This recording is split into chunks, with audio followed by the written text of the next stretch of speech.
আপনাদের সাথে আজ কী বিষয়ে আলোচনা করব তা নিয়ে আমাকে বেশ ভাবতে হয়েছে। আমাকে বলা হয়েছিল যে এটা তরুণদের নিয়ে আয়োজিত একটা অনুষ্ঠান, তো দেখাই যাচ্ছে যে মনের দিক থেকে তরুণ অনেক মানুষ এখানে রয়েছেন। তবে আমি আনন্দিত এই জন্য যে এখানে আমরা সকল বয়সের মানুষই রয়েছি। ব্যক্তিগতভাবে আমি তরুণদের জন্য পৃথক আয়োজনকে পছন্দ করি না। আমি মনে করি শিশুদের জন্য স্বতন্ত্র আয়োজন থাকতে পারে, কিন্তু মানুষ যখন শৈশবের গণ্ডি পার হয়ে কৈশোরে উপনীত হয় তখন তাকে প্রাপ্তবয়স্ক হিসেবে বিবেচনা করাই শ্রেয়। তখন আপনাকে প্রাপ্তবয়স্কদের আলোচনায় অংশ নিতে হবে, আর এটাই ইসলাম সম্মত পদ্ধতি।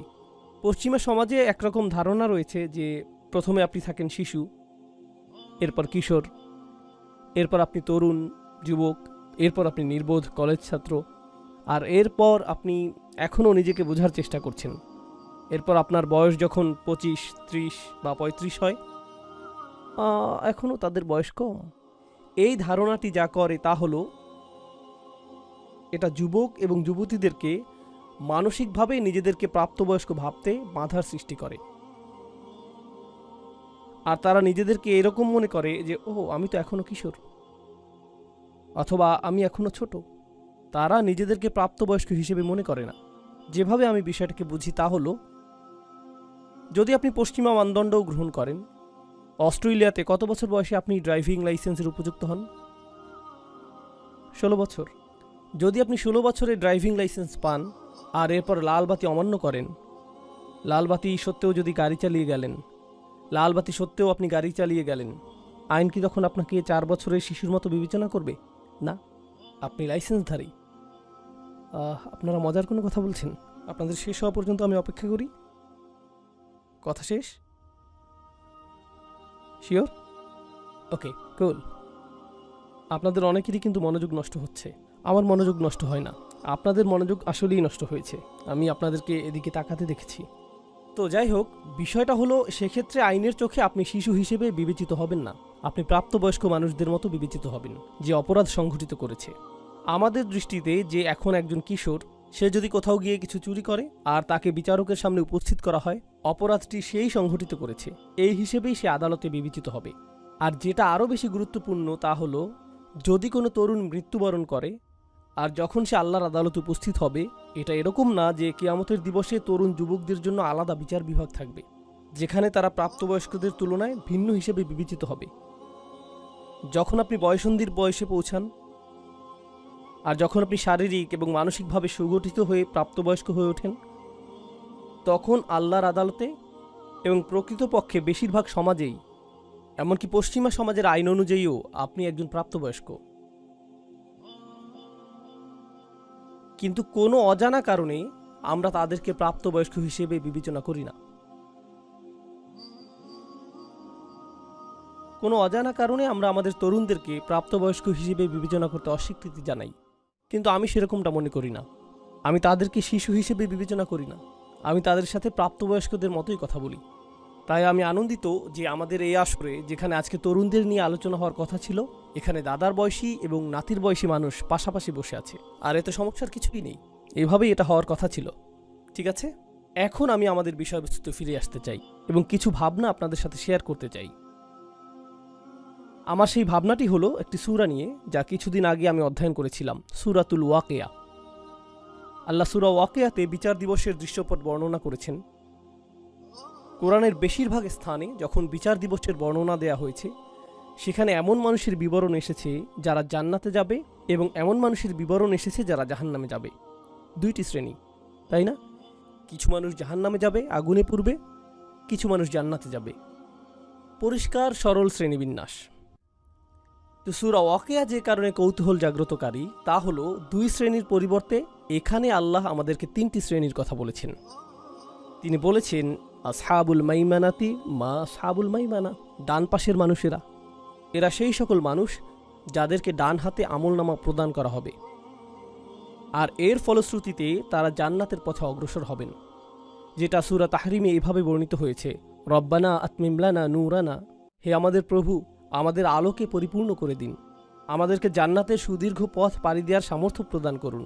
কিন্তু যেহেতু আপনার আমলনামা ডান হাতে রয়েছে, তাই আপনার ডান দিক থেকে আলো প্রতীয়মান হচ্ছে, সেই আলোর আভা আপনার বুক থেকেও ঠিকরে বেরোচ্ছে।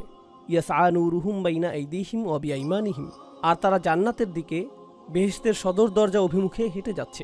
তারা হবেন ডান দিকের মানুষ। আর এরপর রয়েছে বাম দিকের মানুষ, আসহাবু শিমালি মা আসহাবু শিমাল, এরা হলো বাম দিকের মানুষ। এটুকু বোধগম্য। কিন্তু এছাড়াও আল্লাহ অস্বাভাবিকভাবে তৃতীয় একটি শ্রেণী যোগ করে বললেন, ওয়াসাবিকুন আসসাবিকুন, প্রথম সারির মানুষেরা।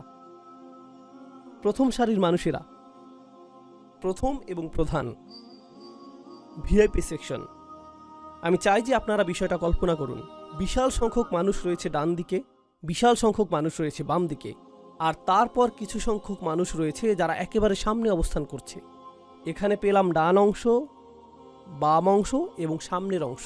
আর সামনের অংশকে আল্লাহর নিকটে আনা হয়েছে, উলাইকাল মুকাররাবুন, তারা আল্লাহর নৈকট্য লাভ করেছে, তাদেরকে অনুপম এই স্থান প্রদান করা হয়েছে, এমনকি বিচার দিবসেও। তো কোন বিষয়টি এই মানুষগুলোকে বিশেষ মানুষে পরিণত করলো, আর কিভাবে তারা ডান দিকের মানুষদের থেকে আলাদা? অনেক মানুষ যারা এই আয়াতটির ব্যাখ্যা করেন তারা চিন্তা করেন মুহাজিরদের কথা, যারা রাসূল সাল্লাল্লাহু আলাইহি সাল্লামের মক্কায় অবস্থানকালে তার আহ্বানে সাড়া দিয়েছিলেন, প্রথম দিকের ইসলাম গ্রহণকারী ব্যক্তিগণ, যেমন আবু বকর সিদ্দিক রাদিয়াল্লাহু তাআলা আনহু, আলী রাদিয়াল্লাহু তাআলা আনহু, প্রথম দিকের মুসলিমগণ, তারাই প্রথম ইসলাম গ্রহণ করেছিলেন।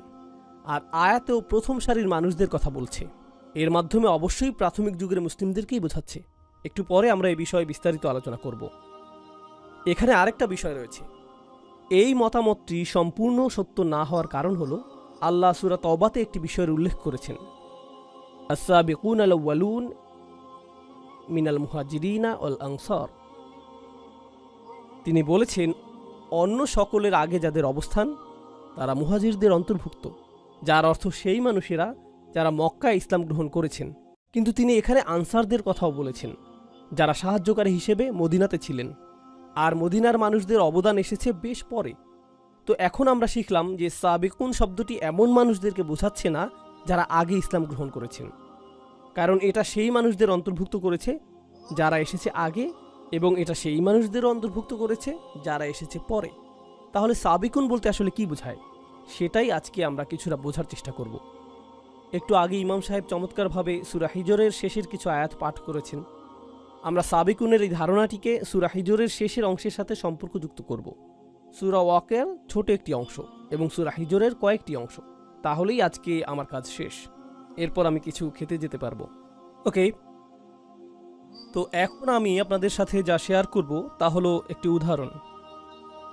গত বছর আমার বেশ কয়েকটি মুসলিম দেশে এবং অমুসলিম দেশের বেশ কয়েকটি মুসলিম সম্প্রদায়ে ভ্রমণ করার সুযোগ হয়েছে, আর আমি সেখানে কিছু বিষয় লক্ষ্য করেছি। এটা আপনার পরিবার এবং সমাজের জন্য সত্য হতে পারে, আবার নাও হতে পারে। ব্যাপক সংখ্যক মুসলিম পরিবারে যা ঘটে যাচ্ছে তা হলো, আমরা আমাদের পুত্রদেরকে লালন পালন করছি নির্দিষ্ট কিছু প্রত্যাশা নিয়ে, আমরা আমাদের কন্যাদেরকে লালন পালন করছি নির্দিষ্ট কিছু প্রত্যাশা নিয়ে। তো আমি আপনাদের একটি উদাহরণ দিচ্ছি। পাকিস্তানে আমি যা লক্ষ্য করেছি সে বিষয়ে। আমি পাকিস্তানি বংশোদ্ভূত, তাই কিছু সময়ের জন্য সেখানে বেড়াতে গিয়েছিলাম। আমরা আমাদের কন্যাদেরকে মেডিকেল কলেজে ভর্তি করার জন্য জোর দিয়ে থাকি। তো পাকিস্তানে অনেক অনেক মেয়ে, লাখ লাখ মেয়ে ডাক্তার হয়ে বের হয়, কিন্তু এটা এজন্য না যে তারা আসলেই ডাক্তার হবে। যখন তারা ডাক্তারি ডিগ্রি লাভ করে, এটা তাদেরকে বেশ যোগ্য বিয়ের পাত্রী হিসেবে তৈরি করে। তো পাকিস্তানে লাখ লাখ তরুণ নারী ডাক্তার হয় এজন্য না যে তাদের মা বাবা তাদেরকে ডাক্তারি করাতে চায়, অথবা হাসপাতালে কাজ করাতে চায়, অথবা গ্রামে প্রসূতিদের সন্তান জন্মদানে চিকিৎসা সহায়তা প্রদান করাতে চায়। যেহেতু গ্রামে চিকিৎসা সেবা অপ্রতুল, কারণটা তা নয়। মূল কারণ হলো মেয়েটির জন্য ভালো প্রস্তাব আসবে, কারণ সে একজন ডাক্তার, তাই না? কেন আপনি ডাক্তার হতে চান? কারণ আমার মা বাবা চান যে আমি ডাক্তার হই, আর আমার বড় বোন ডাক্তার হয়েছে এবং তার জন্য ভালো প্রস্তাব এসেছিল, এজন্যই আমি এটা করছি। ইনশাআল্লাহ আমিও আমার বড় বোনের মতো সফলতা পাব। এই মেয়েরা তাদের বড় বোনদের দেখে নিজেদেরকে তুলনা করছে এবং বলছে যে এটাই সফলতার মানদণ্ড, এটাই আমি অর্জন করতে চাই। আমি যদি এটা অর্জন করতে পারি তাহলে জীবনে কিছু একটা অর্জন করা হবে। তরুণ যুবকদেরকে উৎসাহিত করা হয় ইঞ্জিনিয়ার, ডাক্তার অথবা এই ধরনের কিছু হওয়ার জন্য, কারণ তাহলে তারা ভালো চাকরি পাবে, আর যখন তারা ভালো চাকরি পাবে তারা সম্মানিত হবে। মানুষ বলবে, মাশাআল্লাহ, আমার ছেলে একজন ডাক্তার, একজন ইঞ্জিনিয়ার, আমার ছেলে এটা, আমার ছেলে সেটা। তো এটা একটা অহংকারের বিষয়ে পরিণত হয়। আর এই তরুণ যুবককে আপনি যদি জিজ্ঞেস করেন যে কেন আপনি ডাক্তার হতে চান, সে ডাক্তার হতে চায় কারণ তার পরিবারের সকলেই ডাক্তার। তার পিতা একজন ডাক্তার, অথবা তার চাচারা ডাক্তার, তার বড় ভাই ডাক্তার। ওহ মাই গড, সে ডাক্তার হয়ে গিয়েছে। এখন আমি যদি ডাক্তার না হই তাহলে তো আমি একজন হতভাগ্য। আমি কি বোঝাতে চাচ্ছি? মূল বিষয়টি বুঝিয়ে বলছি। আপনার জীবনের গতিপথ নির্ধারণের জন্য গোটা অনুপ্রেরণাটি আসছে অন্য কোনো স্থান থেকে। অন্য কেউ আপনার জন্য মানদণ্ড নির্ধারণ করে দিয়েছে, আর আপনাকে সেই মানদণ্ড অনুসরণ করতে হবে। আর বেশিরভাগ সময়ই সেই মানদণ্ডটি নির্ধারণ করা হয় তুলনার উপর ভিত্তি করে। সেই লোকটিকে লক্ষ্য করো, সে এমনটা করেছে, দেখো সে কত টাকা উপার্জন করছে, দেখো সে কতটা সম্মানিত, তোমাকে তার মতো হতে হবে, এরকম হতে হবে। তো আমরা মূলত লক্ষ কোটি মানুষের মিলিত অনুসরণপ্রিয় একটি জাতি। এটা শুধুমাত্র ধর্মের দিক দিয়েই না, আমাদের ধর্মে আমরা কিছু বিষয় অনুসরণ করি। আমরা নামাজে একই পদ্ধতি অনুসরণ করি, আমরা হজ এবং রোজার ক্ষেত্রে একই সময়সীমা অনুসরণ করি। শুধুমাত্র ধর্মের ক্ষেত্রেই না, বরং আমাদের ক্যারিয়ারে, আমাদের চিন্তা পদ্ধতিতে, জীবনের অগ্রাধিকার নির্ধারণে, জীবনের অগ্রাধিকারগুলো আগে থেকে ঠিক করে দেয়া হয়েছে। আর প্রজন্মের পর প্রজন্ম আমরা শুধু পুরাতন সেই অগ্রাধিকার অনুসারেই জীবন পরিচালিত করে যাচ্ছি। আমি যেখানেই গিয়েছি এই ব্যাপারটা লক্ষ্য করেছি। এখন আমি এটাকে তুলনা করতে চাই এমন কিছুর সাথে যা আমি মার্কিন যুক্তরাষ্ট্রে দেখেছি, এবং পৃথিবীর অন্য আরও কিছু সমৃদ্ধ দেশেও আমি এটা লক্ষ্য করেছি। জানেন মার্কিন যুক্তরাষ্ট্রে কি ঘটে? জানেন কি ঘটে? সেখানে মার্ক জাকারবার্গের মতো মানুষ রয়েছে, আর সেখানে ইলন মাস্কের মতো মানুষ রয়েছে। আমি কিন্তু এই মানুষগুলোকে পছন্দ করি না, কিন্তু আমি তাদের কিছু বিষয়ে বলছি। তারা অদ্ভুত, কারণ তারা কোনো মানদণ্ড অনুসরণ করে না। এটা শুধু আদর্শ হিসেবে উপস্থাপিত এই মানুষগুলোই না যারা বিশালাকার কোম্পানি প্রতিষ্ঠা করেছে, বরং এমন অনেক মানুষ রয়েছে যারা কোনো মানদণ্ড অনুসরণ করেনি এবং তারা নতুন কিছু শুরু করেছে। আর যখন তারা নতুন কিছু শুরু করেছে, চারপাশে সকলেই বলেছে, বাহ, এটা তো চমৎকার।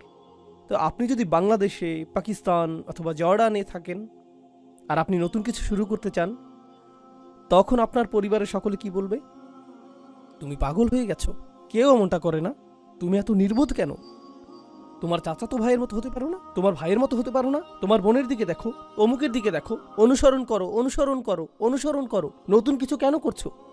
নতুন কিছু করলে ব্যর্থ হবে। অদ্ভুত। আপনি যদি এমন কিছু করেন যা অন্য কেউ করছে না, তাহলে আপনি নির্বোধ। আপনাকে তখন ইমামের কাছে নিয়ে যেতে হবে, যাতে তিনি রুকিয়া করে সুস্থ করতে পারেন। তিনি কোনো দোয়া পাঠ করে তারপর আপনার এই সমস্যা ভালো করার চেষ্টা করবে, তাই না? কিন্তু এর সাথে সাবিকুনের কি সম্পর্ক? রাসূলুল্লাহ সাল্লাল্লাহু আলাইহি সাল্লাম মক্কায় নবুয়ত পেলেন, আর তখন সেই লোকগুলোর একটা ধর্ম ছিল, তাদের একটা সংস্কৃতি ছিল, তাদের বিয়ে করার একটা পদ্ধতি ছিল, তাদের সন্তান লালন পালন করার একটা পদ্ধতি ছিল। তাদের সেই পদ্ধতি চলে আসছিল হাজার হাজার বছর ধরে। আর রাসূল সাল্লাল্লাহু আলাইহি সাল্লাম ইব্রাহিম আলাইহিস সালামের ধর্মকে পুনরুজ্জীবিত করলেন এবং সব কিছু দেখার জন্য তাদেরকে নতুন দৃষ্টিভঙ্গি প্রদান করলেন। তারা এই সকল মূর্তি কাবা ঘরের চারপাশে দেখে বেড়ে উঠেছে, আর তাদের বাবারাও এভাবে বেড়ে উঠেছে। এটাই ছিল তাদের জীবনের স্বাভাবিক অংশ। তাদের কাছে এগুলো জাতীয় স্মৃতিস্তম্ভ। এরপর কোরআন আসলো, রাসূল সাল্লাল্লাহু আলাইহি সাল্লাম আসলেন এবং তিনি সম্পূর্ণ নতুন কথা বললেন। এগুলো সব মিথ্যে, তোমাদের এই সবগুলো মূর্তি মিথ্যা। আর ব্যবসা বাণিজ্যে যা কিছু তোমরা করে থাকো, যেভাবে তোমরা কন্যা সন্তানদেরকে জীবন্ত মাটিতে পুঁতে ফেলো, আর অন্য যে কাজগুলো তোমরা করো, এগুলো সবই ভুল।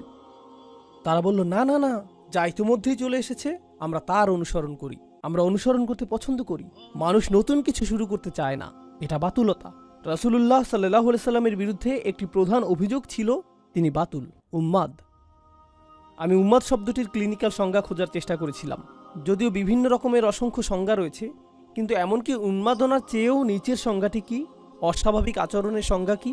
অস্বাভাবিক আচরণ হলো, ধরুন একটা মহাসড়ক রয়েছে আর সকলের গাড়িগুলো এই দিকে যাচ্ছে, কিন্তু আপনার গাড়িটি বিপরীত দিকে যাচ্ছে, তাহলে আপনিই হলেন উন্মাদ, আপনি অস্বাভাবিক আচরণের অধিকারী। তো এই সংজ্ঞা অনুযায়ী সকলেই শিরক অনুসরণ করছে, সকলেই নির্দিষ্ট রীতি অনুযায়ী তাদের পরিবারে বসবাস করছে, সকলেই এটা করছে। একমাত্র যিনি এর বিপরীত দাঁড়িয়েছিলেন তিনি হলেন রাসূলুল্লাহ সাল্লাল্লাহু আলাইহি সাল্লাম। তো স্পষ্টতই তারা এটা দেখে বলল যে এটা যদি স্বাভাবিক হতো, অন্য মানুষেরাও এটা করত, তাই এটা উন্মাদনা। তো আল্লাহ তাকে তার সমাজের প্রথম ব্যক্তি হিসেবে বাছাই করলেন এরকম কিছু কথা বলার জন্য, এই বাণী প্রচার করার জন্য, এই বাণী প্রচার করার জন্য। এক হিসেবে তিনি ছিলেন সাবিক। তিনিই ছিলেন প্রথম। সমাজকে চ্যালেঞ্জ করার ক্ষেত্রে তিনিই ছিলেন প্রথম। হেই, চলে আসো ইয়াংম্যান, আসো, সমস্যা নেই। কোথায় যেতে চাচ্ছ? এখানে? কুল, হাই ফাইভ। ওইখানে কার দিকে হাত নাড়ছিলে? কোনো বন্ধুর উদ্দেশ্যে? ও, ক্যামেরার দিকে। ভিডিওতে তোমাকে দেখা যাবে, সেজন্য এখানে এসেছো। এখন আমি তোমার উদ্দেশ্যে হাত নাড়ছি। এখন খুশি তো? ওকে। আমি কি ইসলাম নিয়ে কিছু একটা বলছিলাম? ও, সাবিকুন। ঠিক আছে। তো আমি চাই যে আপনারা কল্পনা শক্তিকে কিছুটা কাজে লাগান। আমি চাই আপনি কল্পনা করুন যে আপনি রসুল সাল্লাল্লাহু আলাইহি সাল্লামের সময়ে বসবাস করছেন, আর আপনি মক্কার সাধারণ একটি পরিবারে বসবাস করছেন। আপনি একই ধর্ম পালন করেন, আপনি সেই একই চর্চা করেন, তাদের সব কিছুই পালন করেন। হঠাৎ আপনি শুনলেন যে এই ব্যক্তিটি নবী হওয়ার দাবি করছে, আর তার বার্তাটি হলো সকল মূর্তি পূজা ত্যাগ করো, ব্যবসায়ে অসৎ উপায় অবলম্বন করো না, এতিমদের সাথে ভালো আচরণ করো। আপনি এতিমদের সাথে এক ধরনের আচরণ করে অভ্যস্ত। উদাহরণস্বরূপ, অনেক মুসলিম দেশে এরকমটা ঘটে। আমরা বলি যে আমাদের উম্মার মাঝে ভ্রাতৃত্ব রয়েছে, কিন্তু যখন আপনি কোনো মুসলিম দেশে যান, আপনি দেখতে পাবেন যে সেখানে সামাজিক শ্রেণী বৈষম্য রয়েছে। নির্দিষ্ট শ্রেণীর মানুষ হয়তো কোনো রেস্তোরাঁয় বসে আছে, অন্য আরেক শ্রেণীর মানুষ রয়েছে যাদের সন্তানেরা খালি পায়ে বাইরে ঘুরেঘুরি করছে, তাই না? কখনো কখনো তাদের সন্তানেরা আপনার জন্য খাবার পরিবেশন করছে। আপনি আপনার বাচ্চার সাথে কথা বলেন এভাবে, হেই, তুমি কি একটু খাবার খাবে? একটু খাবার খাও। আর পরিবেশনকারী কোনো শিশু যখন আপনার কাছে আসে, আপনি বলেন, হেই, চা নিয়ে আয়, হেই, এদিকে আয়। এভাবেই আপনি তাদের সাথে কথা বলেন। তো স্পষ্টতই আপনি তাদের সাথে সমান ব্যবহার করছেন না। কিন্তু সেই সমাজে এই কোরআন আসলো এবং বলল, যদিও এই শিশুগুলো এতিম, তুমি এরকম আচরণ করতে পারবে না। ফাযালিকাল্লাযী ইয়াদউল ইয়াতীম, আপনি তাদের সাথে এভাবে কথা বলতে পারবেন না। কাল্লা বাল্লা তুকরিমুনাল ইয়াতীম, তোমরা এতিমদেরকে সম্মানিত করো না। এতিমদেরকে সম্মানিত করা? আপনি কি বলছেন যে কাজের লোককে সম্মান দেখাতে হবে? আমি সম্মান প্রদর্শন করি এমন মানুষকে যে কমপক্ষে একজন ডাক্তার, কমপক্ষে তো তার একটা ডিগ্রি আছে, যাতে সম্মান দেখাতে পারি। জানেন উম্মার, আরেকটা বিষয় আমি লক্ষ্য করেছি, অনেক সময় যখন আপনি নতুন কোনো স্থানে যান, মানুষ নিজের ব্যাপারে প্রথম কোন কথাটি বলে? সে কি অর্জন করেছে। আসসালামু আলাইকুম, আমার নাম আব্দুল করিম, আমি একজন ডাক্তার, আমি এই হাসপাতাল প্রধান, এবং এটা এটা এটা এটা এটা যোগ্যতার সম্পূর্ণ একটি তালিকা। আমি আপনাকে চিনি না, কিন্তু আপনি আমার কাছে আসলেন আর বললেন, আসসালামু আলাইকুম রহমতুল্লাহ, আমার নাম এটা এটা, আমি এই মসজিদটি প্রতিষ্ঠা করেছি। ওহ, কুল। আমি চাই যে আপনি বিষয়টি জানেন। আমরা এরকম কেন বলি? কারণ কেন আপনি আমাকে সম্মান করবেন যদি না জানেন যে আমি কি অর্জন করেছি? আমাকে সম্মান করার আপনার কোনো কারণ নেই। কোরআন কি বলে? কোরআন বলছে যে এতিমদেরকে আপনার সম্মান করতে হবে। আল্লাহ বলেছেন যে প্রতিটি আদম সন্তানই সম্মানিত। আমি তাদের যোগ্যতা সম্পর্কে জানি না। আমি জানি না কোন পরিবার থেকে তারা এসেছে। আমি জানি না তাদের পেছনের ইতিহাস কি। তারা কি পোশাক পরেছে তাতে কিছু যায় আসে না। আমি তাদের গায়ের রং অথবা ভাষা, আঞ্চলিকতার পরোয়া করি না। তারা কোন গ্রাম থেকে এসেছে, এগুলো কোনোটাই গুরুত্বপূর্ণ না। প্রতিটি আদম সন্তানই সম্মানিত, এটাই কোরআনে এসেছে। আপনি কিন্তু এখনও আপনার কল্পনা ব্যবহার করছেন। আপনি জাহিলি মক্কাতে রয়েছেন আর বলছেন এটা অদ্ভুত, সকলেই এখন সমান। ওকে, গৃহহীন এই পথশিশুটি আমার সামনে। এটা কোন ধরনের ধর্ম যা যুক্তিসঙ্গত না?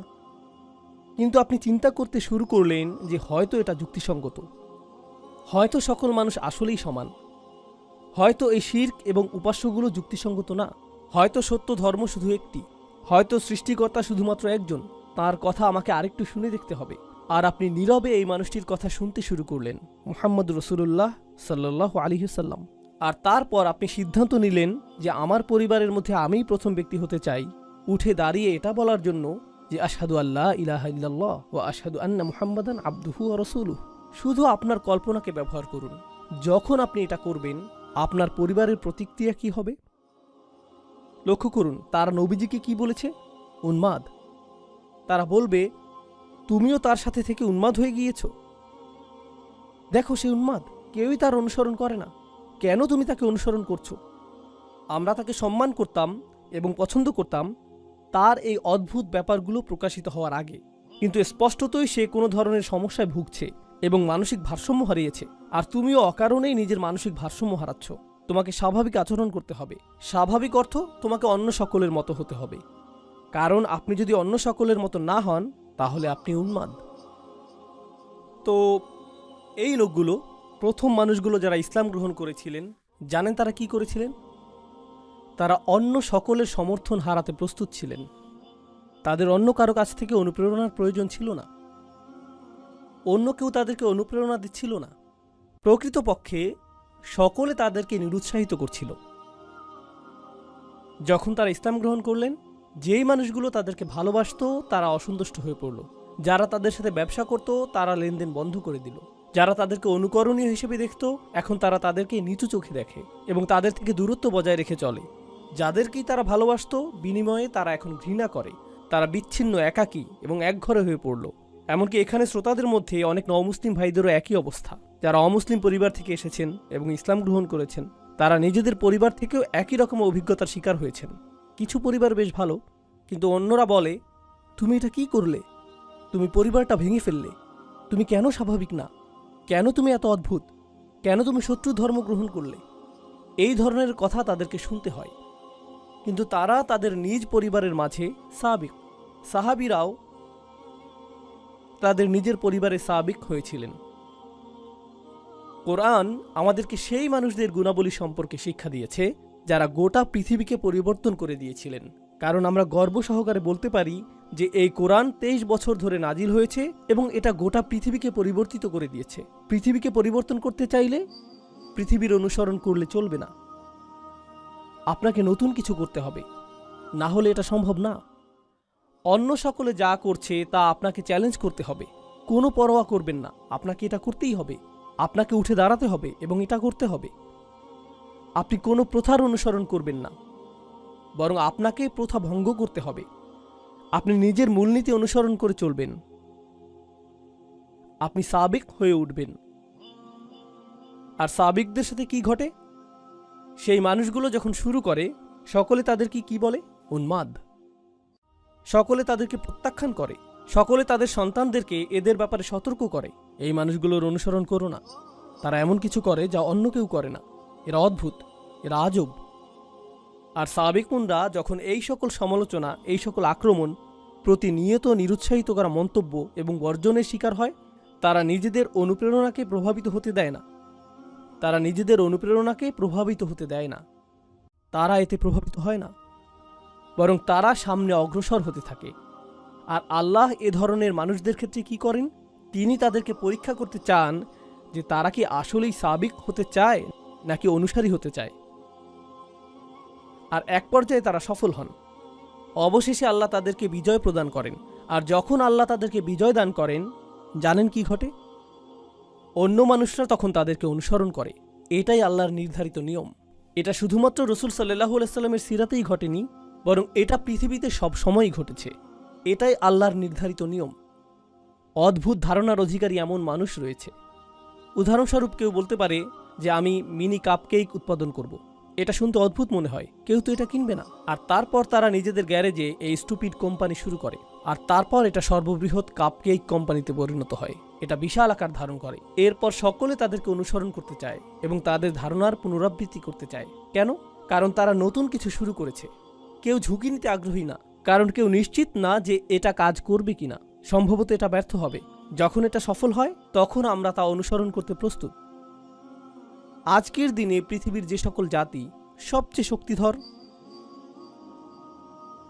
যে সকল জাতি অর্থনৈতিক দিক থেকে সবচেয়ে শক্তিশালী, সাংস্কৃতিকভাবে শক্তিশালী, কৌশলগতভাবে শক্তিশালী, সামরিকভাবে শক্তিশালী, তাদের সকলের মধ্যে অভিন্ন একটা জিনিস আপনি পাবেন। তারা উদ্ভাবনকারী জাতি। তারা গবেষণা এবং উন্নয়নের জাতি। তারা প্রচুর নতুন জিনিস আবিষ্কার করে। তারা বিজ্ঞানের জগতে সর্বদাই সাবিক। তারা চিকিৎসা বিজ্ঞানে বিভিন্ন শাখা নিয়ে গবেষণায় সাবিক। আপনি কাফেরদেরকে অভিশাপ দিতে পারেন, তাদের প্রতি রাগান্বিত হতে পারেন, কিন্তু আপনার মায়ের যদি কোনো অপারেশনের প্রয়োজন হয়, সামর্থ্য থাকলে আপনি পশ্চিমা দেশগুলোর সেরা হাসপাতালটিতেই যাবেন, কারণ সেসব ক্ষেত্রে তারা সাবেকুন। অন্য কোথাও না গিয়ে আপনি সেখানেই যাবেন। আপনি তাদেরকে ঘৃণা করেন, তাদের বিরুদ্ধে এটা সেটা বলেন, কিন্তু তাদের বানানো মোবাইলটাই আপনি কিনেন। কোনো মুসলিম দেশে প্রস্তুত মোবাইল না। যেমন আমরা যদি মুসলিম ফোন নাম দিয়ে কোনো মোবাইল বানাই, মানুষ এটা তেমন কিনবে না। যখন গাড়ি কেনার প্রয়োজন হয়, আপনি আব্দুল করিমের একক উদ্যোগে নির্মিত গাড়ি কিনেন না। কেন নয়? কারণ সেই লোকগুলো গাড়ি প্রস্তুতে সাবেকুন হয়ে গিয়েছে, তারা মাইক্রোচিপ প্রযুক্তিতে সাবেক হয়ে গিয়েছে, তারা চিকিৎসা বিজ্ঞানের গবেষণায় সাবেক হয়ে গিয়েছে, তাই না? আর যখন তারা সাবেক হয়ে গেল, গোটা পৃথিবী তাদের উপর নির্ভর করতে শুরু করলো। কিন্তু মূল বিষয় হলো, কোন জিনিসটা তাদেরকে এত শক্তিশালী করেছে? এটা কি তাদের প্রাকৃতিক সম্পদ? এটা কি জ্বালানি তেল? এটা কি প্রাকৃতিক গ্যাস, খনিজ সম্পদ? এটা কি প্লুটোনিয়াম? না, এটা চিন্তা শক্তি। বিশ্বের পরাশক্তিগুলো তাদের সমাজে এমন সংস্কৃতি সৃষ্টি করেছে যেখানে তারা বলে, আমরা চাই তুমি পর্যবেক্ষণ চালাও, আমরা চাই যে তুমি নতুন নতুন বিষয়ে চেষ্টা করো, যদি তুমি অকৃতকার্য হও আবারও চেষ্টা করতে থাকো যতক্ষণ পর্যন্ত সফল না হও, আর আমরা এজন্য তোমাকে অর্থায়ন করব। এটাকেই তারা বলে রিসার্চ অ্যান্ড ডেভেলপমেন্ট। এটাই তারা করে। আর ধারণাটি এতটাই শক্তিশালী যে জ্ঞানী মুসলিমরা সারা পৃথিবী থেকেই, পাকিস্তান, বাংলাদেশ, সিরিয়া, সৌদি আরব, সারা পৃথিবী থেকেই যখন তারা কোনো বিষয়ে প্রকৃত গবেষণা করতে চায় এবং তারা সামনে অগ্রসর হতে চায়, তখন তারা কোথায় যায়? তারা আমেরিকায় যায়, ইংল্যান্ডে যায়, সুইডেনে যায়, ডেনমার্কে যায়, তারা অস্ট্রেলিয়ায় যায়, তারা এই বিশ্ববিদ্যালয়গুলোতে যায়। কারণ এই বিশ্ববিদ্যালয়গুলো এমন বিষয় বুঝতে পেরেছে যা উত্তরাধিকার হিসেবে আল্লাহ আমাদেরকে দিয়েছিলেন। আমাদেরকে সকল বিষয়ে সাবেকুন হতে হবে, আমাদেরকে সকল বিষয়ে সকলের থেকে এগিয়ে যেতে হবে। ধর্মের দিক থেকে আমরা এগিয়ে আছি, কিন্তু বিজ্ঞানের ক্ষেত্রে, ব্যবসার ক্ষেত্রে, সমাজ বিনির্মাণের ক্ষেত্রে আমরা পিছিয়ে আছি। অন্য জাতির দিকে ইশারা করে এটা বলা খুবই সহজ যে এই লোকগুলো অনেক শক্তিধর। কখনো কি অধ্যয়ন করেছেন যে কিভাবে তারা এই শক্তি অর্জন করলো? ও না, শয়তান তাদের সাথে রয়েছে, দাজ্জাল তাদেরকে সাহায্য করছে। এটাই আপনার জবাব। এজন্যই আপনারা অগ্রসর হতে পারছেন না, এজন্যই আপনাদের কথা কেউ শুনে না, কারণ আপনারা মৌলিক কিছু বিষয়ে বুঝতে পারছেন না যা আল্লাহ প্রদত্ত নিয়মের অংশ। এটা আল্লাহ প্রদত্ত নিয়ম, এটা আল্লাহ প্রদত্ত নিয়ম যে যারা চেষ্টা করবে এবং যারা সাবেকুন হবে তারাই সফলতা পাবে, আর অন্য সকলেই তাদের অনুসরণ করবে, অন্য সকলেই তাদের মতো হতে চাইবে। জ্ঞানের যে কোনো শাখা নিয়ে চিন্তা করুন, যে কোনো শাখা। আপনারা জানেন গল্প লেখার জন্য একটা নির্দিষ্ট ধরন রয়েছে এবং ইংরেজি সাহিত্যের একটি মানদণ্ড রয়েছে যে কিভাবে গল্প লিখতে হবে। কেউ এসে সম্পূর্ণ ভিন্ন ধরনের গল্প লিখল, যেখানে শেষের অংশটা শুরুতে লেখা হলো। সে পুরো গল্পটির ধারাবাহিকতাকে উল্টোভাবে উপস্থাপন করলো, আর হঠাৎ করে তা সর্বাধিক বিকৃত বইয়ে পরিণত হলো।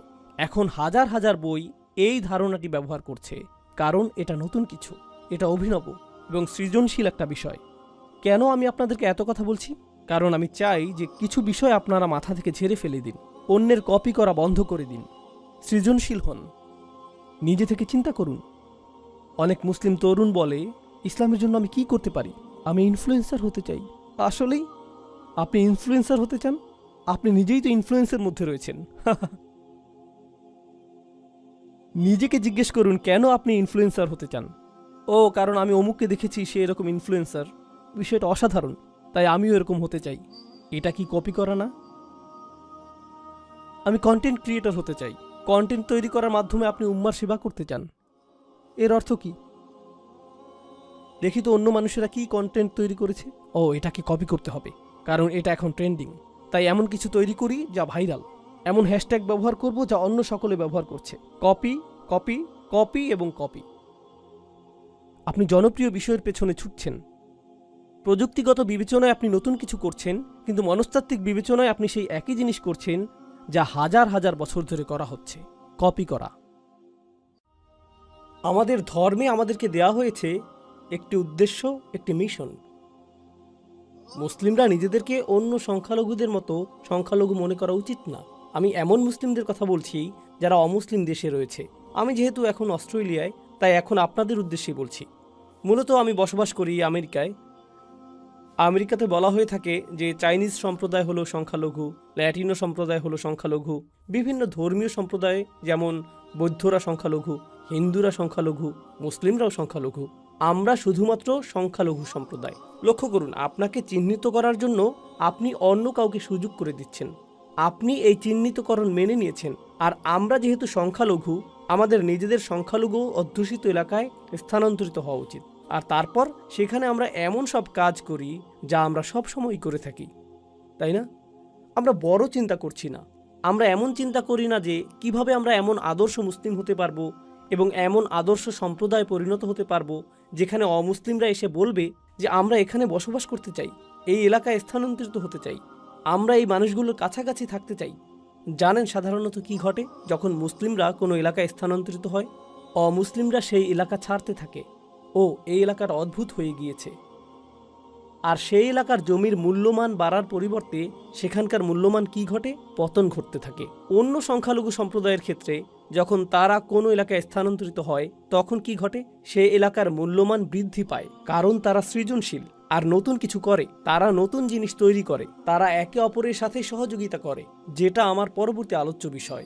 শক্তিশালী এবং সৃজনশীল একটি মুসলিম সম্প্রদায় গঠনের ক্ষেত্রে আমাদের করণীয় কি? প্রথমত, পারিবারিক পরিসরে যদি আপনার ছেলে অথবা মেয়ে সৃজনশীল কিছু করতে চায়, তারা স্বতন্ত্র কিছু করতে চায়, কেবলমাত্র প্রভাব সৃষ্টিকারী মানুষ না হয়ে তারা যদি কিছু আবিষ্কার করতে চায়, তারা উম্মার জন্য এমন সেবা প্রদান করতে চায় যেমনটা আগে করা হয়নি, তাহলে তা করতে দিন। আমি আপনাদের একটা ঘটনা বলবো যা আসলেই আমাকে প্রভাবিত করেছে। পাকিস্তানে এক তরুণের সাথে আমার সাক্ষাৎ হয়েছিল, তার নাম উল্লেখ করব না। সাক্ষাতের সময় সে বিশ্ববিদ্যালয়ে পড়ছিল, আর বিশ্ববিদ্যালয়ে থাকাকালীন সে পাকিস্তানে তার গ্রামে গিয়েছিল। যখন সে সেখানে গেল, সে লক্ষ্য করল যে রাস্তাগুলোর অবস্থা অত্যন্ত খারাপ, আর কাছাকাছি কোনো হাসপাতাল নেই। যখন সেখানে কোনো নারী সন্তান সম্ভবা হয়, তাদেরকে পিক আপ ট্রাকের পিছনে 3 ঘন্টা ভ্রমণ করতে হয়। সন্তান সম্ভবা নারী যিনি শীঘ্রই সন্তান জন্ম দিবেন, তাকে পিক আপ ট্রাকের পিছনে থাকতে হয়। এভাবে 3 ঘন্টা লাগে হাসপাতালে পৌঁছতে। আর এই সকল নারীর বেশিরভাগেরই সন্তান মারা যায়। আর এটাই গ্রামীণ জীবনের বাস্তবতা। তারা নিজেরা সন্তান জন্মদানের চেষ্টা করে, যদি জটিলতা তৈরি হয় তখন তাদেরকে ডাক্তারের কাছে নিতে হয় এবং পথিমধ্যে অনেকেই মৃত্যুবরণ করে। আর সে এটা কাছ থেকে দেখল।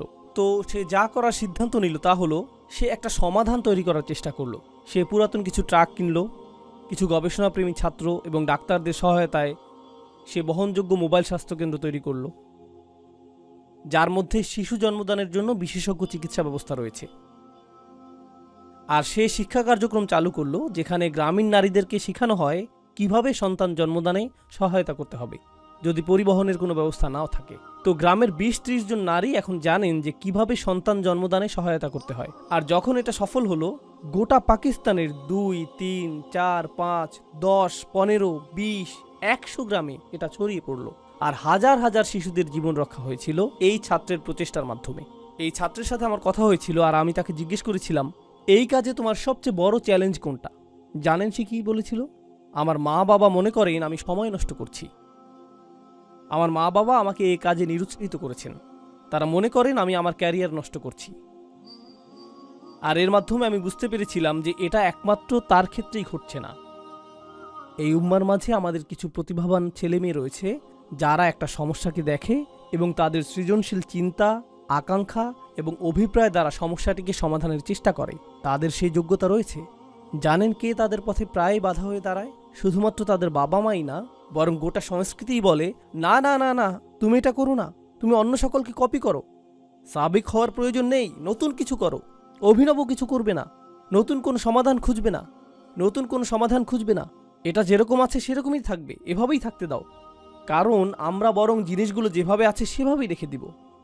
আর তারপর গভীর রাতে একত্রিত হয়ে চা পার্টি করব আর আলোচনা করব যে সরকার কতটা দুর্নীতিগ্রস্ত, কেন কেন কিছু পরিবর্তিত হবে না এবং কেন পরিস্থিতি এতটা খারাপ। এটাই আমাদের পদ্ধতি। বেড়ে ওঠো, পেটে মেদ জমাও, চায়ের দোকানে গিয়ে বসো আর উম্মার সমস্যাগুলো সেখানে আলোচনা করো, কারণ আমরা এভাবেই করে এসেছি, তোমাকেও এভাবেই করতে হবে, নতুন কিছু করবে না। এমনকি আপনাদের এই মুসলিম সম্প্রদায়ের দিকে লক্ষ্য করুন। মাশাআল্লাহ, আল্লাহ এই মুসলিম সম্প্রদায়কে রক্ষা করুন। এই সম্প্রদায়ে কিছু ব্যবসা রয়েছে, কিছু প্রতিষ্ঠান রয়েছে যারা আসলেই কঠোর পরিশ্রম করছে, আর এখানে দাতব্য কিছু প্রতিষ্ঠান রয়েছে যারা হলো এই মুসলিম সম্প্রদায়ের মেরুদণ্ড। আপনারা সকলে এগুলোতে দান করেন, কিন্তু কিছু পরিবার এবং ব্যবসা প্রতিষ্ঠান এগুলো প্রতিষ্ঠা করেছিলেন যারা অভিনব কিছু করেছেন। তারা কিন্তু ধনী হওয়ার জন্য এটা করেননি, বরং দান করার জন্য এমনটা করেছেন। আর যখন তারা এমনটা করলেন, আপনি আমি এটা থেকে এত এত সুবিধা পাচ্ছি, আমরা যে মসজিদে এখন বসে আছি, হয়তো এটা তাদের কঠোর পরিশ্রম এবং অভিনব চিন্তার ফসল। তারা এটা করেছেন। আর আমরা চিন্তা করি, না না না, আরে ভাই, আপনি মানুষকে দুনিয়ার পিছনে ছুটতে বলছেন।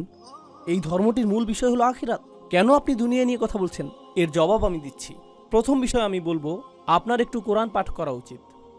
আর দ্বিতীয় বিষয় বলবো, আপনার রসুলুল্লাহ সাল্লাল্লাহু আলাইহি সাল্লামের সিরাতও একটু পাঠ করা উচিত। জানেন, রসুল সাল্লাল্লাহু আলাইহি সাল্লামের সিরাতের সবচেয়ে গুরুত্বপূর্ণ ঘটনাগুলোর একটি হলো হিজরত। রাসূল সাল্লাল্লাহু আলাইহি সাল্লাম হিজরত করেছিলেন। হিজরত কিভাবে ঘটেছিল বলে আপনি মনে করেন? এর অর্থায়ন কে করেছিল? কে সহায়তা করেছিল? বাহনের জন্য কে খরচ করেছিল? কে নিশ্চিত করেছিল যে রাস্তাটি হবে নিরাপদ এবং গোপন? এর জন্য কি অর্থের প্রয়োজন না? যখন রাসূল সাল্লাল্লাহু আলাইহি সাল্লাম সর্বপ্রথম তার দাওয়াতি কাজ শুরু করলেন, কে এর সহায়তা করেছিল? এমনকি কিভাবে তার দৈনিক আহারের ব্যবস্থা হতো, সেটা কোথা থেকে আসতো? সেটা কি সরাসরি আকাশ থেকে নেমে আসতো? খাদিজা রাদিয়াল্লাহু তাআলা আনহা সহায়তা, আবু তালিবের সহায়তা, আবু বকর সিদ্দিকের সহায়তা, এগুলো কি অর্থনৈতিক এবং ব্যবসায়িক সহায়তা না? আর ব্যবসায় সফল হতে হলে আপনাকে কি সৃজনশীল হতে হবে না? আমরা লাখ লাখ মুসলিম তরুণকে একটা চাকরি পাওয়ার শিক্ষা দিই, যাতে তারা সৃজনশীল মানুষদের জন্য কাজ করতে পারে। নিজে সৃজনশীল হওয়ার প্রয়োজন নেই। ডাক্তার হও, অ্যাকাউন্টেন্ট হও, ইঞ্জিনিয়ার হও, ইঞ্জিনিয়ারিং প্রতিষ্ঠানের জন্য কাজ করো, তাদেরকে অর্থশালী করো, তাদের ব্যবসাকে বড় করো। আল্লাহ আমাদের নিজেদের ক্ষমতায়নের কথা বলেছেন, মৈত্রী সম্পর্ক তৈরির কথা বলেছেন। মৈত্রী সম্পর্ক অর্থনীতি এবং ব্যবসা বাণিজ্যের মাধ্যমেও সৃষ্টি হয়। কোরআনের মনোরম একটা বিষয় হলো, আল্লাহ বলেছেন, ওয়াল্লাযীনা কাফারু বা'দুহুম আউলিয়াউ বা'দ। কাফিররা একে অপরের মিত্র।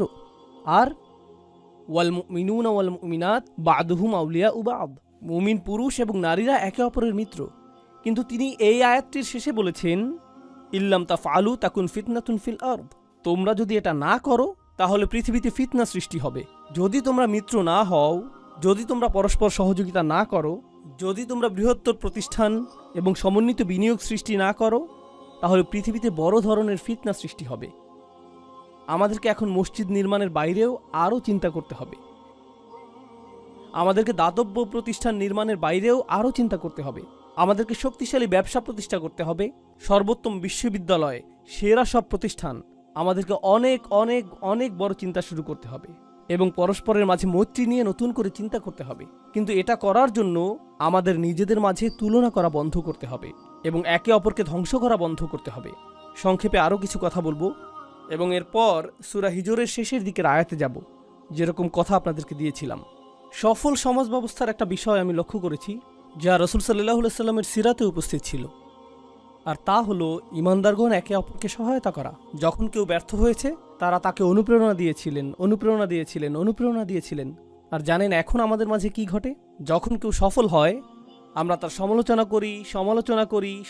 করি এবং সমালোচনা করা নিশ্চিত করি, যতক্ষণ পর্যন্ত না সে ব্যর্থ হয়।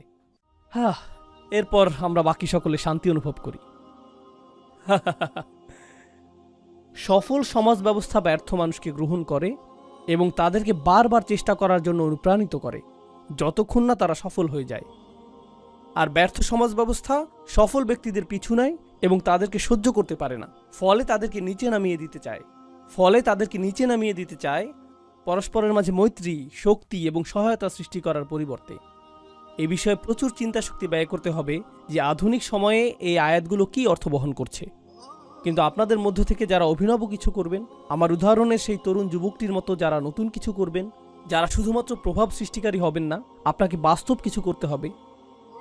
আপনি বাস্তব সমস্যা সমাধান করতে চাইবেন। আপনাকে বলে রাখছি, উম্মার সকল সমস্যা আপনি একা সমাধান করতে পারবেন না। যখন মানুষ এসে প্রশ্ন করে, উস্তাদ, কিভাবে আমরা উম্মার সকল সমস্যা সমাধান করব? এই সমস্যা শেষ হবে যখন আপনি এরকম নির্বুদ্ধিতাসুলভ প্রশ্ন করা বন্ধ করবেন, যখন আপনি বস্তুনিষ্ঠ প্রশ্ন করা শুরু করবেন। এখানে আমি একটা সমস্যা দেখছি, আমি এটা সমাধান করতে পারবো, কিন্তু এটা সব সমস্যার সমাধান করবে না। আমাদের সংখ্যা তো কয়েকশো কোটি। আমাদের প্রত্যেকেই যদি একটি করে ছোট সমস্যা সমাধান করি, কল্পনা করতে পারেন আমরা কী ধরনের উম্মায় পরিণত হব? যদি আমাদের কিছু অংশ চিকিৎসা সমস্যা সমাধান করি, আর আমাদের কিছু অংশ সামাজিক সমস্যা সমাধান করি, আর আমাদের কিছু অংশ শিক্ষা সমস্যা সমাধান করি, আমাদের কিছু অংশ রাজনৈতিক সমস্যা সমাধান করি, দেখতে পাচ্ছেন কিভাবে এটা একত্রে জমা হচ্ছে। সকল সাহাবী কি একই কাজ করেছেন, নাকি তাদের প্রত্যেকেই ভিন্ন ভিন্ন সম্ভাবনাকে কাজে লাগিয়েছেন? তাদের প্রত্যেকেই অবদান রেখেছেন এবং সাহাবীকে পরিণত হয়েছেন তাদের নিজস্ব পরিসরে, তাদের নিজস্ব প্রতিভায়। তারা সকলেই একরকম ছিলেন না। তাদের প্রতি রাসূল সাল্লাল্লাহু আলাইহি ওয়াসাল্লামের প্রত্যাশাও একরকম ছিল না। তো এটা আপনার মাথায় গেঁথে দেওয়ার জন্য সৌভাগ্যবশত এই আয়াতটি একটু আগে আমরা নামাজে শুনেছি। এখানে রাসূল সাল্লাল্লাহু আলাইহি ওয়াসাল্লামকে একটি নির্দেশ দেওয়া হয়েছে, আর যখন তাকে কোনো নির্দেশ দেওয়া হয় আমরা এটাকে সুন্নাহ হিসেবে গ্রহণ করি। তাকে বলা হয়েছে আর তার মাধ্যমে আমাদেরকেও বলা হয়েছে। তিনি বলছেন, ফাসদা বিমা তুমারু ওয়া আ'রিদ আনিল মুশরিকিন। এই আয়াতটি আমার অনেক প্রিয়। আল্লাহ বলেছেন, খেয়াল করুন, সংকল্পবদ্ধ হন এবং সামনে এগিয়ে যান যা করতে আপনাকে নির্দেশ দেওয়া হয়েছে, এবং মুশরিকদেরকে উপেক্ষা করুন। যারা পেছনে কথা বলে তাদেরকে উপেক্ষা করুন, সমালোচকদেরকে উপেক্ষা করুন, তাদের উপেক্ষা করুন যারা মনে করে যে আপনি শক্তিহীন, তাদের উপেক্ষা করুন যারা মনে করে যে আপনি তাদের জন্য হুমকি। উপেক্ষা করুন, উপেক্ষা করুন, উপেক্ষা করুন। আপনার একটি মিশন রয়েছে, আপনার মিশনের প্রতি মনোযোগী হন। আপনি এই কাজে নিয়োজিত। আ'রিদ আনিল মুশরিকিন, তাদের উপেক্ষা করুন, তাদেরকে আপনার পথে আসতে দিবেন না। আরবিতে সদ শব্দটি খুবই কৌতূহল উদ্দীপক। এটা দিয়ে কি বোঝায়? এটা দিয়ে বোঝায় ফাটল, কোনো পাথর অথবা মাটির রাস্তায় সৃষ্ট ফাটল। যদি আপনি একটি পাথরের মাঝে ফাটল সৃষ্টি করেন, যদি আপনি একটি পাথরের মাঝে ফাটল সৃষ্টি করেন, সদাতাহু, তো এটা এরকম যেন আল্লাহ রাসূল সাল্লাল্লাহু আলাইহি সাল্লামকে বলছেন, আপনার সামনে বিশাল একটা প্রতিবন্ধকতা রয়েছে, এর মাঝে ফাটল সৃষ্টি করুন এবং মনোযোগ হারাবেন না।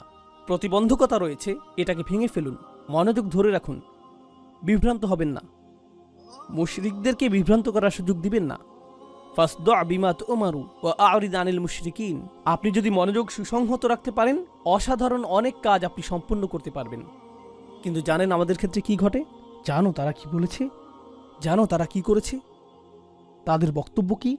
সর্বদা আপনি এই বিষয়ে মনোযোগী, আর যখন আপনি তাদের কথার দিকে মনোযোগ দেন, তখন আপনার যেই কাজ করা উচিত তার প্রতি মনোযোগ দিতে পারেন না। আপনার মনোযোগ হারিয়ে যায়। আপনার তো স্বতন্ত্র মিশন রয়েছে, আপনার তো স্বতন্ত্র দায়িত্ব রয়েছে। ওয়া আ'রিদ আনিল মুশরিকিন। তারপর আল্লাহ রাসূল সাল্লাল্লাহু আলাইহি সাল্লামকে বললেন, ইন্না কাফাইনাকাল মুস্তাহজিইন, আমি আপনার জন্য যথেষ্ট তাদের বিরুদ্ধে যারা আপনাকে বিদ্রূপ করে। সেই লোকগুলো যারা সমালোচনা করে, উপহাস করে, বিদ্রূপ করে এবং তুচ্ছ-তাচ্ছিল্য করে, তাদের ব্যবস্থা আমি করব। চিন্তা করবেন না। যখনই কেউ সাবিক হয়, যখনই কেউ অভিনব কিছু করে, সে উপহাসের শিকার হয়। সে উপহাসের শিকার হয়। কি করছো তুমি? কেউ এমনটা করে না, এটা নির্বুদ্ধিতা সুলভ, তুমি একটা নির্বোধ, এরকমটাই হয়ে থাকে। আর আমি আপনাদের বলতে পারি, আল্লাহ যেহেতু রাসূল সাল্লাল্লাহু আলাইহি সাল্লামকে এই কথাগুলো বলেছেন, এগুলো চিরকালের জন্য প্রযোজ্য হয়ে গিয়েছে। যখন আপনি ভালো কিছু করতে যাবেন আর তা আগে করা হয়নি কিন্তু তা করতে হবে, সেক্ষেত্রে মানুষ আপনাকে উপহাস করবে। তুমি কি মনে করেছো এতে কাজ হবে? তুমি কি মনে করেছো এটা গুরুত্বপূর্ণ? তুমি কি মনে করেছো এটা পৃথিবী পরিবর্তন করে দিবে? হ্যাঁ, নিজের দিকে একবার তাকাও।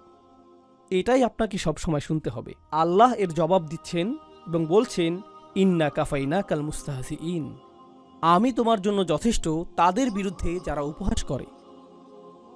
এটাই যথেষ্ট।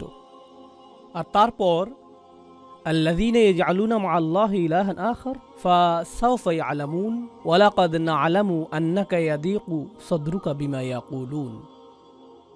আল্লাহ বলছেন, আমি এটাও জানি যে তারা যা বলে তাতে আপনার হৃদয়ে অস্বস্তি তৈরি হয়। এর আগে আল্লাহ তাকে বলেছেন যে এগুলো উপেক্ষা করার জন্য, কিন্তু তিনি তো মানুষ। তিনি এমন কথা শুনবেন যা তাকে প্রভাবিত করবে। আপনি এমন কথা শুনবেন যা আপনাকে প্রভাবিত করবে। এটা আপনাকে নিরুৎসাহিত করবে। এটা আপনার মাঝে নেতিবাচক শক্তি হিসেবে কাজ করবে। আপনারা জানেন এখনকার সময়ে মানুষ এভাবে কথা বলে, তোমার মধ্যে নেতিবাচক শক্তি রয়েছে, তাই আমি দূরত্ব রক্ষা করছি। তোমার মাঝে অনেক বেশি টক্সিসিটি রয়েছে। রাসূল সাল্লাল্লাহু আলাইহি সাল্লামকে এটা বলা হয়নি যে তারা যদি আপনার অবস্থাকে বিষিয়ে তোলে তাহলে মক্কা থেকে দূরে চলে যান, কারণ আপনার আরোগ্য লাভ প্রয়োজন। তাকে তো এটা বলা হয়নি। আপনাকে বিষাক্ত মানুষগুলো থেকে দূরে চলে যেতে হবে, তাকে তো এটা বলা হয়নি। আপনি কি মনে করেন যে মক্কায় রাসূল সাল্লাল্লাহু আলাইহি সাল্লামকে নেতিবাচক কথা মাঝে মাঝে শুনতে হতো, নাকি সেটা ছিল প্রতিদিন? আপনার কি মনে হয় প্রতিদিন? আপনি কি মনে করেন যে তাকে এটা একজন ব্যক্তি থেকে শুনতে হতো, নাকি অনেক মানুষের কাছ থেকে শুনতে হতো? কিছু মানুষ ছিল অপরিচিত, কিছু মানুষ ছিল প্রতিবেশী, কিছু মানুষ ছিল আত্মীয়, কিছু মানুষ ছিল যারা আগে বন্ধু ছিল। তিনি এটা শুনেছেন প্রত্যেক দিক থেকে, প্রতিদিন, সব সময়। তিনি সমালোচনার বাণে জর্জরিত হতেন, নোংরা আক্রমণের শিকার হতেন, সর্বদা, সব সময়। আর এখন আল্লাহ তাকে প্রস্তুত করছেন, আর তাকে প্রস্তুত করার মাধ্যমে তিনি অনাদিকাল পর্যন্ত আগত সকল ঈমানদারকে প্রস্তুত করছেন। আমি তাদের ব্যবস্থা করব। আমি জানি এটা যন্ত্রণাদায়ক, আমি জানি আপনার হৃদয় সংকুচিত হয়ে যায়, জানি এটা দুশ্চিন্তা সৃষ্টিকারী। আর তারপর তিনি তাকে সমাধান প্রদান করলেন, ফাসাব্বিহ বিহামদি রব্বিক।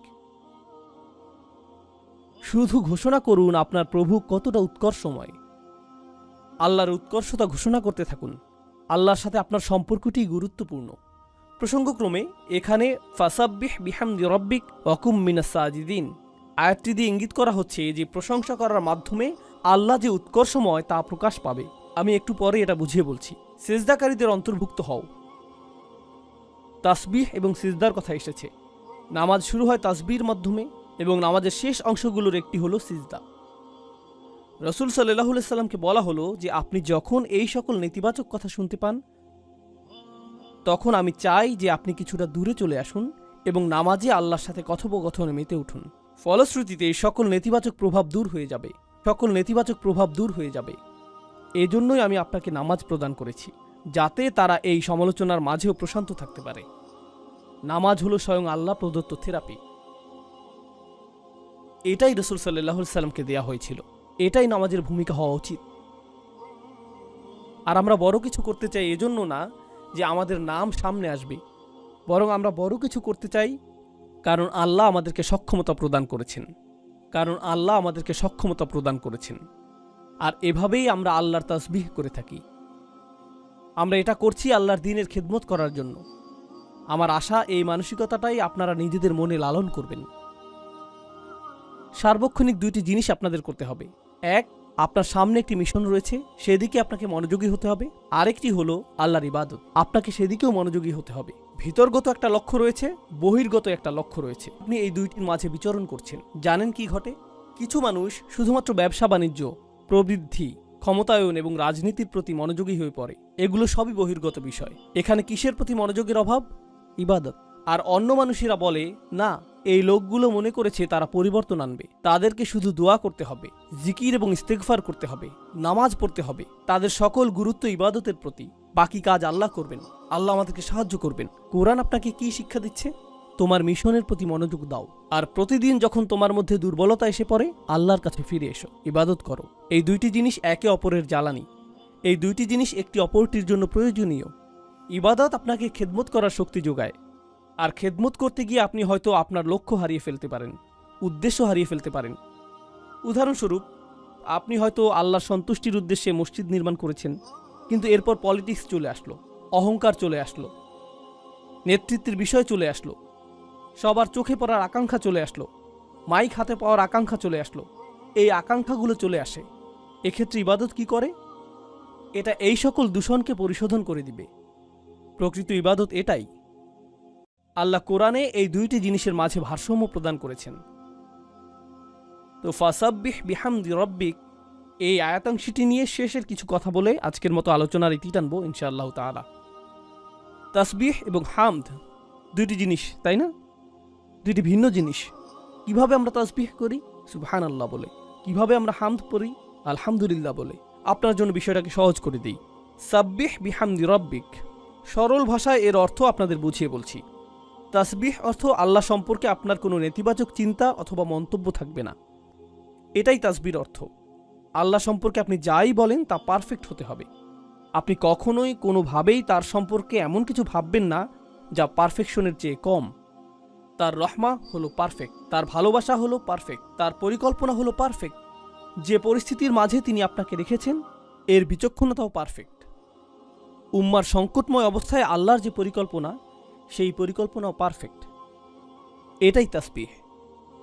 তো এমনকি যখন নবীজি কাফেরদের করা উপহাস শুনছেন,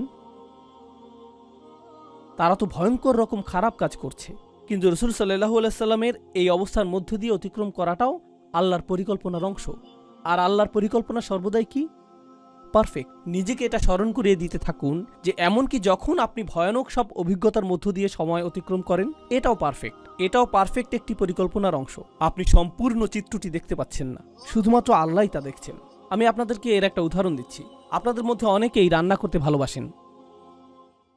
আপনি যখন রান্না করেন তখন কেউ একজন পাশে দাঁড়িয়ে দেখছে, তুমি এতগুলো লবণ দিয়েছো, এতগুলো লবণ দিয়েছো। এই 5 মিনিট ধরে এত বেশি তাপমাত্রায় রান্না হচ্ছে, 5 মিনিট ধরে চলছে, আর আপনি বিরক্ত হচ্ছেন। চুপ করবে তুমি, ওইখানে গিয়ে কিছু একটা করো, জানালার ধারে গিয়ে বাইরে তাকিয়ে থাকো, আমাকে রান্না করতে দাও। তুমি এটা বুঝবে না। ও, অবশেষে রান্নাটা কিন্তু মজাই হয়েছে। কেন এমনটা হলো? কারণ সম্পূর্ণ পরিকল্পনাটি সে জানে না, আপনি জানেন। কেউ একজন কোনো কিছু অঙ্কন করছে, সে চমৎকার কিছু অঙ্কন করছে, আর আপনি পাশে দাঁড়িয়ে থেকে বলছেন, ধূসর রংটা এখানে, এই স্থানটাতে, কি করছো তুমি? এভাবে তো কাজ করা যায় না, কারণ কেউ একজন পাশে থেকে নজরদারি করছে, তাই না? এখন কল্পনা করুন, আমরা উদ্বিগ্ন হয়ে পড়ি যখন আল্লাহর পরিকল্পনার একটি অংশ দেখি। আপনি পরিকল্পনার সামান্য একটা অংশ দেখেই বলছেন, কি সমস্যায় পড়ে গেলাম, কেন এমনটা ঘটছে? আর আল্লাহ বলেন, তোমার জন্য সহজ করে দিচ্ছি, সাব্বিহ। নিজেকে স্মরণ করিয়ে দাও যে পারফেকশনের অধিকারী হলেন আল্লাহ। আর এই চিত্রটির প্রতিটি ছোট অংশ বৃহত্তর একটি পরিকল্পনার অংশ, যা পারফেক্ট, যা আল্লাহ কর্তৃক নির্ধারিত। এটাই তাসবিহ। কিন্তু তিনি শুধু বলেননি যে সাব্বিহ রব্বাক, তিনি বলেছেন সাব্বিহ বিহামদি রব্বিক। তাই আমাদেরকে এখন জানতে হবে যে হামদ বলতে কি বোঝায়। তাসবিহ ছিল আল্লাহ সম্পর্কিত সবকিছুই পারফেক্ট। তার পরিকল্পনা পারফেক্ট, তার বিচক্ষণতা পারফেক্ট, তার ভালোবাসা পারফেক্ট, তার তত্ত্বাবধান পারফেক্ট, তার সাহায্য পারফেক্ট। কেউ কেউ জিজ্ঞেস করে, আল্লাহর সাহায্য কেন আসছে না? আল্লাহর সাহায্য পারফেক্ট, এবং যখন এটা আসবে সেই সময়টাও পারফেক্ট। এটাই তাসবিহ। ঠিক আছে, আসুন এখন হামদ নিয়ে সংক্ষেপে জেনে নিই। হামদ অর্থ তিনি যাই করেন তা ভালো, তা প্রশংসনীয়, এবং আমাদের উচিত এর জন্য তাকে ধন্যবাদ জ্ঞাপন করা। আল্লাহ যাই করেন আলহামদুলিল্লাহ। তিনি শুধুমাত্র পারফেক্টই না, যার অর্থ আমরা তার সমালোচনা করি না, বরং এর চেয়েও উপরে গিয়ে আমরা তার প্রশংসা করি এবং তার কৃতজ্ঞতা জ্ঞাপন করি। আমরা তার প্রশংসা করি এবং তাকে ধন্যবাদ জ্ঞাপন করি। তো এভাবে আল্লাহ আমাদের মুসলিমদের গোটা মনস্তত্ত্বই উল্টে দিলেন। ওয়ালা তাহসাবান্নাল্লাযীনা কুতিলু ফী সাবিলিল্লাহি আমওয়াতান বাল আহইয়াউন ইনদা রাব্বিহিম ইয়ারযাকুন ফারিহিনা বিমা আতাহুমুল্লাহু মিন ফাদলিহি ওয়া ইস্তাবশিরুনা বিল্লাযীনা লাম ইয়ালহাকু বিহিম মিন খালফিহিম আল্লা খাউফুন আলাইহিম ওয়া লা হুম ইয়াহজানুন। আল্লাহ বলেছেন, যারা আল্লাহর পথে মৃত্যুবরণ করেছে, কখনোই মনে করো না যে তারা মৃত, বরং তারা জীবিত। তারা আল্লাহর পক্ষ থেকে রিজিক প্রাপ্ত, আর তারা হবে প্রফুল্ল। আমরাই কান্না করে থাকি, তাদের অবস্থা কি? প্রফুল্ল। আপনি যদি এই বিষয়টা উপলব্ধি করেন, তখন আপনি যদি নিজের সামনে ভয়ঙ্করতম মৃত্যুও দেখেন, আপনি বলবেন, এই মানুষগুলো হলেন আমাদের শহীদ। আর আমরা এজন্য আল্লাহর প্রশংসা করি, তিনি তাদেরকে নিয়ে গিয়েছেন। ওয়াত্তাখিদ মিনকুম শুহাদা, তিনি আমাদের মধ্য থেকে কিছু মানুষকে নিয়ে যাবেন যাদের সাথে তিনি আগেই সাক্ষাৎ করতে চান, তিনি আগেই তাদেরকে নিজের সঙ্গ প্রদান করতে চান। এটাও প্রশংসার কারণে পরিণত হয়। এমনকি এটাও প্রশংসার কারণ, যদিও এটা অপরাধীদের অপরাধকে বৈধতা প্রদান করে না, কিন্তু এই মুহূর্তে এটা আল্লাহর সাথে আপনার সম্পর্কের বিষয়। এটা অন্য মানুষের সাথে সম্পর্কিত কোনো বিষয় নয়, এটা শুধু আপনি এবং আল্লাহ। সাব্বিহ বিহামদি রব্বিকা। আর আপনি এটা নিশ্চিত করবেন যখন আপনি উপলব্ধি করবেন যে আল্লাহ যাই করেন তা পারফেক্ট, আর আমি তার প্রশংসা করব এবং ধন্যবাদ জ্ঞাপন করব আমাকে এই সংকটের মধ্যে থাকার সুযোগ প্রদান করার জন্য। কারণ কিছু মানুষের ক্ষেত্রে তারা কখনো এরকম সংগ্রাম করার কথা চিন্তাও করেনি। যেহেতু আল্লাহ আমাকে এই সংগ্রামের জন্য বাছাই করেছেন, আমার উচিত এজন্য আল্লাহকে ধন্যবাদ জানানো। কারণ এমন অনেক মানুষ রয়েছে যারা আমার চেয়ে অনেক বেশি বিচক্ষণ, যারা কখনো এমনকি এই পদক্ষেপই নেয়নি, বরং তারা শয়তানের পদাঙ্ক অনুসরণ করেছে। আমি তো কমপক্ষে আল্লাহর পথে অগ্রসর হওয়ার চেষ্টা করেছি। তাই আমার সম্মানিত এবং কৃতজ্ঞ বোধ করা উচিত যে আল্লাহ এই পথে সংগ্রাম করার জন্য আমাকে বাছাই করেছেন। অতএব আমি তাঁর প্রশংসা করব। রাসূলুল্লাহ সাল্লাল্লাহু আলাইহি সাল্লাম বিদ্রূপের শিকার হয়েছিলেন, আর এখন তিনি আল্লাহর প্রশংসা করছেন সেই বিদ্রূপের শিকার হওয়ার জন্য। কারণ এই বিদ্রূপই তার মর্যাদাকে উন্নীত করেছে, এটা তার জিহাদের অন্তর্ভুক্ত। আল্লাহ এই সংগ্রামের জন্য তাকে বাছাই করেছেন। ফাসাব্বিহ বিহামদি রব্বিক, আর ওয়াকুম মিনাস সাজিদিন, কৃতজ্ঞতার চূড়ান্ত বহিঃপ্রকাশ হলো সিজদায় অবনত হওয়া। আল্লাহর সম্মুখে বিনয়ের চূড়ান্ত বহিঃপ্রকাশ হলো সিজদায় অবনত হওয়া। তাই সিজদায় লুটিয়ে পড়ুন। আর যখন আপনি আল্লাহর সাথে এই কথোপকথন শেষ করবেন, এরপর যখন আপনি তাদের বিদ্রুপাত্মক কথা শুনবেন, ততক্ষণে সেই তাসবিহ এবং হামদ আপনাকে এতটাই দূষণমুক্ত করেছে যে এটা আপনার কাছে আর আগের মতো যন্ত্রণাদায়ক মনে হচ্ছে না। দেখতে পাচ্ছেন? উপেক্ষা করতে শিখুন। আরিদ আনিল মুশরিকিন। আমরা জানি এটা যন্ত্রণাদায়ক, আমরা জানি তারা যন্ত্রণাদায়ক কথা বলে, আমরা জানি এটা যন্ত্রণার উদ্রেক করে, আর যখনই এটা তোমার জন্য যন্ত্রণার উদ্রেক করবে, এই হলো তোমার উপশম। তো আমি বিশেষভাবে তরুণদেরকে বলবো,